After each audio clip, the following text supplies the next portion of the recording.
दोस्तों, आइए शुरू करते हैं ये ऐतिहासिक सफर जिसमें आप मेरे साथ अध्ययन करेंगे भारत की अद्भुत, प्राचीन और प्रेरणादायक कहानियों का। ये वो कहानियां हैं जो केवल किताबों में नहीं, बल्कि हमारी मिट्टी की खुशबू में, हमारे त्योहारों की रौनक में और हमारी सभ्यता की जड़ों में बसती हैं। हम साथ मिलकर जानेंगे भारत के प्राचीन ग्रंथों, पुराणों, महाकाव्यों और वीर गाथाओं को, जो न केवल हमारे अतीत को उजागर करते हैं, बल्कि आज भी हमें जीने का सही मार्ग दिखाते हैं। हर एपिसोड में हम आपको लेकर चलेंगे समय के उस सफर पर जहां आपको सुनने को मिलेंगी वीरों की शौर्य गाथाएं, संतों की अमृतवाणी और इतिहास के वो अद्भुत रहस्य जिनके बारे में शायद आपने पहले कभी ना सुना हो। तो तैयार हो जाइए, क्योंकि यह यात्रा होगी रोमांच, ज्ञान और गर्व से भरी हुई। मैं हूं मयंक और आप देख रहे हैं रियल हिस्टोरिक स्टोरीज।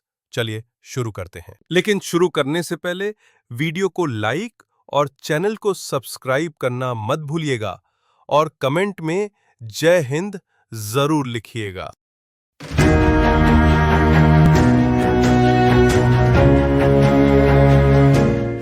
गंगा के तट पर घने वृक्षों और पुष्पों से भरे वन में एक तपस्वी का आश्रम स्थित था। यह आश्रम न केवल तप का स्थल था, बल्कि ज्ञान, शांति और धर्म का प्रकाश भी फैलाता था। यहां रहने वाले महर्षि वाल्मीकि, जो कभी रत्नाकर नामक एक साधारण शिकारी थे, अब तपस्या और सत्संग से रूपांतरित होकर एक महान आर्षि बन चुके थे। उनके चेहरे पर एक गहरी स्थिरता, नेत्रों में करुणा और मस्तक पर तपस्या का तेज था।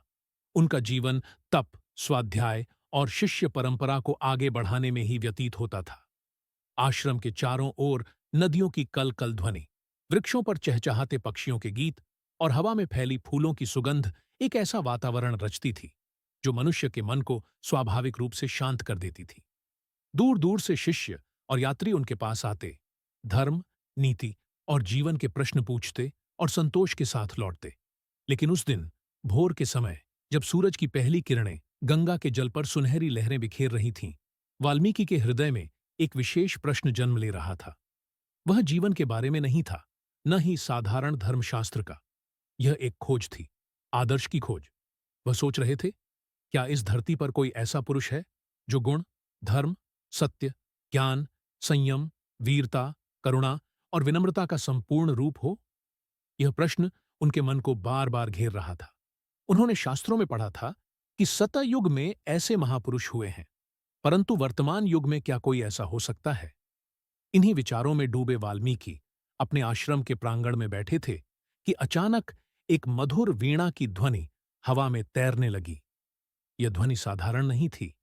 इसमें ऐसी शक्ति थी जो मन के सभी विकारों को धो दे, हृदय में भक्ति का सागर उमड़ दे। कुछ ही क्षणों में आकाश से एक दिव्य पुरुष उतरते दिखाई दिए। उनके वस्त्र रेशमी थे, शरीर से अलौकिक तेज निकल रहा था और हाथ में वीणा सुशोभित हो रही थी। यह थे देवर्षि नारद, जो ब्रह्मा के मानस पुत्र और त्रिलोक के विख्यात मुनि थे। उनके चेहरे पर स्थायी मुस्कान थी, जो प्रेम और ममता से भरी थी, पर उनकी आंखों में ब्रह्मज्ञान की गहराई झलक रही थी। नारद जी को देखते ही वाल्मीकि ने तुरंत उठकर उनका स्वागत किया, चरण स्पर्श कर उन्हें आसन दिया और अपने आश्रम में लाए। शिष्यों ने जल, फल और मधुर आहार अर्पित किया। वीणा की मृदु ध्वनि अभी भी वातावरण में गूंज रही थी।